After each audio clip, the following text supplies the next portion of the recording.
Mesdames et messieurs, bonsoir à la une de cette édition du 19h. Une date pour une profession. Le 12 mai de chaque année, la communauté internationale rend hommage au métier d'infirmier. Des praticiens qui, malgré le peu de moyens qu'ils disposent, parfois tentent de redonner le sourire et l'espoir aux patients. Zoom sur un métier combien noble, mais qui comporte de nombreux risques dans ce journal. Le coronavirus, la pandémie aux multiples impacts, un chamboulement qui va jusqu'aux rites coutumiers et religieux. Le Covid-19 nous impose ainsi un changement de comportement face auquel chacun essaie de s'adapter. Une épreuve difficile certes, mais perçue comme une aubaine pour certains religieux, comme c'est le cas à Waïvia. Images et commentaires dans ce journal. Mesdames et messieurs, bonsoir. Ravi de vous retrouver ce soir pour l'actualité dans nos régions. Aujourd'hui, 12 mai, est célébré la journée internationale de l'infirmier. Malgré leur nombre restreint, ces hommes et femmes de ce corps de métier travaillent sans relâche à redonner le sourire et l'espoir aux multiples patients dans les centres de santé. Entre pause de perfusion, administration de traitements et de soins médicaux, ces infirmiers passent ainsi le plus clair de leur temps à l'hôpital et au CSPS au détriment de leur famille. Un véritable sacrifice que nous comptent ici Salifou Belem et Ismaël Dilouma Sirima.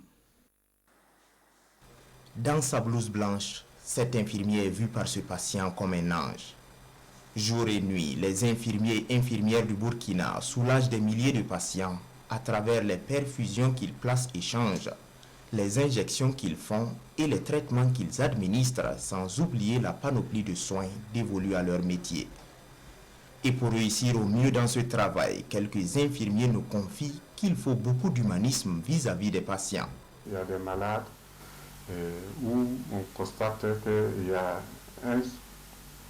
un manque et que les infirmiers doivent rechercher à suppléer le manque. Je prends un exemple concret. Un malade qui est là et qui ne peut pas se mouvoir. Il y a le risque des escales. Donc il faut le changement de position. Voilà. Qu'ils soient en zone rurale ou urbaine, les infirmiers se retrouvent dans des situations où, en plus de leur travail, ils jouent le rôle de parents de patients. Un ensemble de faits qui privent régulièrement les infirmiers et infirmières de leur famille et de leurs loisirs. La satisfaction déjà, c'est quand on administre les soins et on pense que et on retrouve le patient guéri. Ça, c'est déjà une très bonne satisfaction. C'est surtout ça. Cependant, cette satisfaction peut se retrouver très vite mêlée au désarroi. Quand je vois des malades sans accompagnant, des malades sans moyens, vraiment, et si ça y pas jusqu'à sa mort, ça me touche beaucoup. Ouais. À côté de ces cas d'impuissance, les infirmiers doivent régulièrement composer avec le manque de matériel de travail, avec les sous-effectifs dans certains centres de santé, et même avec l'absence de certains produits indispensables à des soins particuliers. Les petits soucis, c'est bon par rapport à la capacité d'accueil, c'est surtout ça. Voilà, bon, c'est pas la faute à quelqu'un, vous-même vous avez constaté. Bon, au début, on ne recevait pas les patients dans les couloirs, mais vu la situation qui s'impose, on est obligé de le faire. En plus de toutes ces exigences, le métier d'infirmier n'est pas sans risque. Tous les jours, Sayouba Ouedraoui et ses collègues côtoient des patients souvent porteurs de maladies contagieuses. Un risque encore plus grand avec l'apparition du Covid-19. Mais pas de quoi décourager ces soldats de la santé. En cette journée qui leur est dédiée, ils appellent au renforcement des systèmes de santé afin qu'ils puissent soulager le maximum de patients. Courage donc et surtout bonne journée internationale des infirmiers au Burkina et dans le monde entier. Des terres arides et dégradées, mais qui malgré tout restent récupérables. Nous sommes ici à Sirgou, dans le centre nord, où les paysans ont acquis cet avoir-fait grâce au programme alimentaire mondial, la PAM. Avec l'engagement de tous les acteurs de la localité, 70 hectares de terres ont pu être ainsi récupérés à des fins agricoles. Des agriculteurs dont le mérite est ici reconnu par le PAM. On en sait davantage avec Amadou Ouedraogo et Yacouba Kouala. Les paysans du village de Siriguin, dans la commune du Sanamatenga, reçoivent chacun la somme de plus de 60 000 francs CFA. Ils se sont investis, grâce à l'appui du programme alimentaire mondial, à récupérer plus de 70 hectares de terres arides à travers les techniques culturelles, comme les demi-lunes et les cordons pierreux. Cette récompense vient à point nommé selon les bénéficiaires. ton suria no ne pam damba tik ton pam tom kangawa. Nous sommes contents du programme alimentaire mondial. Avec ce que nous avons eu, nous allons cultiver sur les 70 hectares cette saison et avoir à manger. Nous allons utiliser l'argent pour résoudre nos problèmes.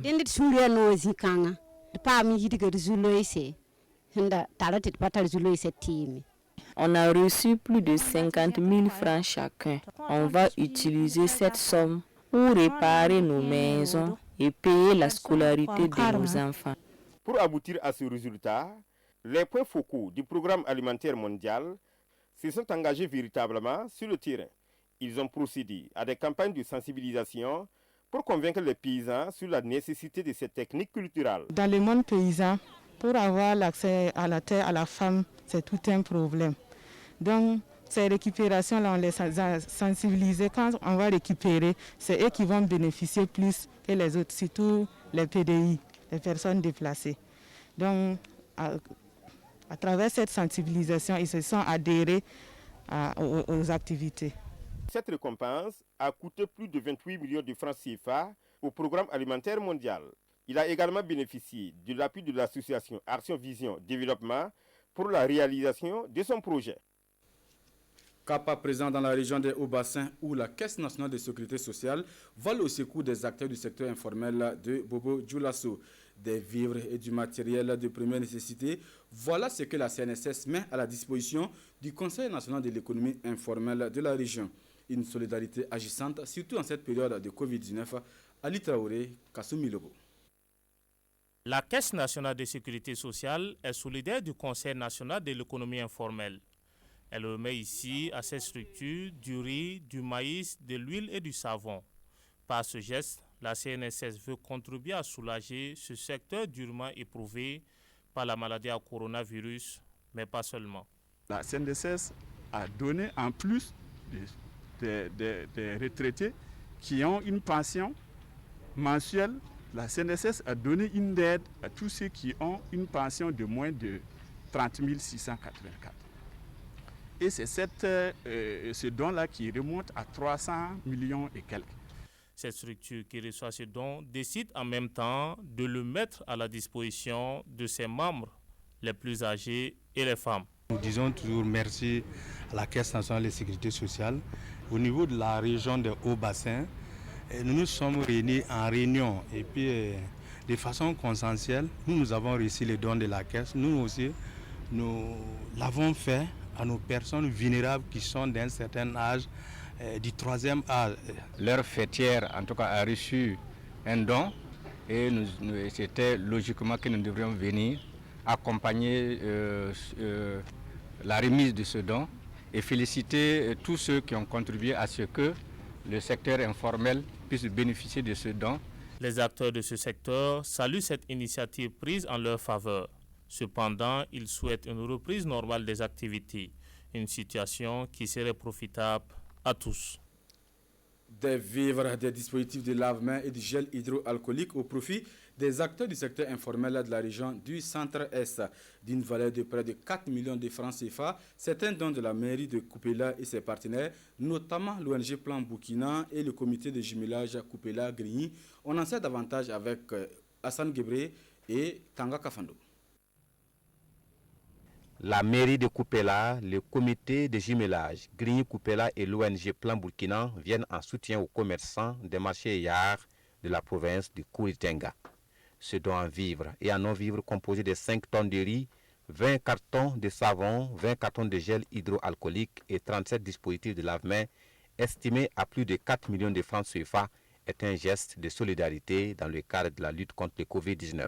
On sait que tous les commerçants, voilà, la plupart donc, vivent au jour le jour. Maintenant, avec donc, ces fermetures-là, donc, beaucoup étaient vraiment en situation très très difficile, d'où donc, cet esprit donc, de donner des vivres, voilà, avec bien sûr donc, des matériels pour accompagner donc, ces mêmes acteurs-là, voilà, à toujours continuer donc, à respecter ces mesures donc, pour se barrer donc, du Covid-19. Pour les bénéficiaires, ce don vient comme une bouffée d'oxygène au regard de la morosité économique créée par la pandémie. Nous tenons à dire merci au comité local de jumelage Coupéla-Grigny, merci à la commune de Coupéla et merci au parti MPP qui a apporté 10 bidons d'eau et de savon liquide pour accompagner donc les différents marchés et les populations de la commune de Coupéla dans la lutte contre le Covid-19 dans notre province. Après plusieurs semaines de fermeture, les commerçants reprennent leurs activités avec la réouverture des marchés et ce dont permettra de renforcer les mesures de barrière selon les bénéficiaires. Eux, ils ont décidé de faire front commun pour revenir à bout du Covid-19. Dans la région du plateau central, les tradipraticiens, le Conseil national de l'économie informelle et le Centre de référence des Ignorés font don de matériel au comité régional de riposte contre le Covid-19. Le compte rendu de Margarita Douanio. Médicaments de la pharmacopée traditionnelle, produits alimentaires de première nécessité et d'hygiène, mais aussi contributions en espèces. Les acteurs du développement de la région du plateau central continuent d'apporter leur contribution à la lutte commune contre le Covid-19. Ce lundi 4 mai 2020, c'est au tour de la fêtière des tradipraticiens de la localité, du Conseil national de l'économie informelle du Burkina Faso et du Centre de formation professionnelle de référence de Zignaré de faire un geste qui va permettre de renforcer les capacités du comité régional de gestion des épidémies dont la gouverneure de la région est la présidente. Je voudrais saluer cet esprit de générosité, cet esprit de patriotisme, parce que ces gens sont venus suite à l'appel des plus hautes autorités du pays et ils ont vu également au niveau régional le travail qui était fait au niveau du comité régional de gestion des épidémies et ils ont pensé qu'il c'était bien d'apporter leur touche, leur contribution pour que, main dans la main, nous puissions aller dans le combat contre la Covid-19. La région qui reste mobilisée pour freiner la propagation de la maladie à coronavirus. C'est l'occasion pour la gouverneure de féliciter l'ensemble des donateurs pour leurs efforts. Aussi, la première responsable de la région appelle-t-elle une fois de plus les populations à persévérer dans les bonnes pratiques pour éviter la propagation du Covid-19. Le coronavirus, une pandémie interplanétaire qui impacte considérablement toutes les communautés. Un bouleversement total qui va jusqu'au lieu de culte. Ainsi, dans les temples, mosquées et autres églises, les différents programmes ont été modifiés de sorte à pouvoir s'adapter à cette nouvelle donne. C'est le constat fait à Ouagadougou par une de nos équipes de reportage dans la région du Nord, Issoufou Kaboré Moussaki pour le compte rendu. Rassam Naba Yemde de Ouagadougou, assis devant la cour royale, l'air pensif. Ce ministre du roi du Yatenga a réduit cette année le nombre de participants à sa traditionnelle battue. La raison, la maladie à coronavirus. Pourtant, ces rituels occupent une place importante dans le royaume.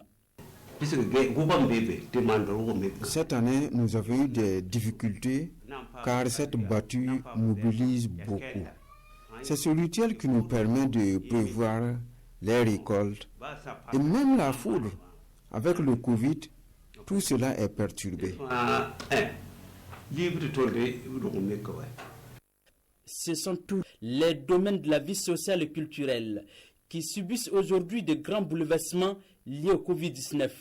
Ici, c'est un mariage dans une église protestante de Ouagadougou.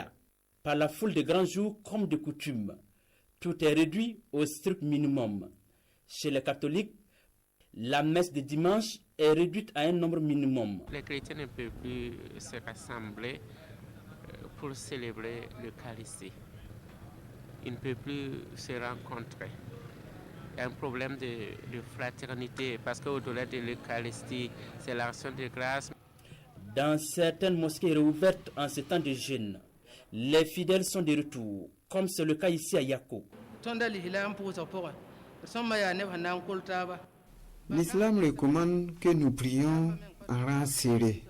Avec le Covid, cela est interdit. Les lectures coraniques sont arrêtées.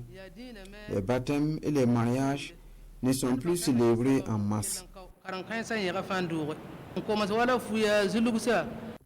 Des leaders coutumiers et religieux gardent l'espoir. Pour eux, cette épreuve imposée par le Covid peut être le temps de raffermissement de la foi et de l'espérance.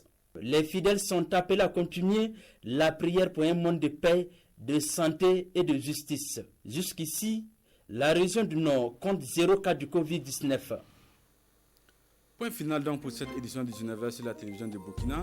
Nathalie Kaouri vous retrouve à 20h pour la grande édition. Merci de nous avoir suivis. Bonne suite de programme.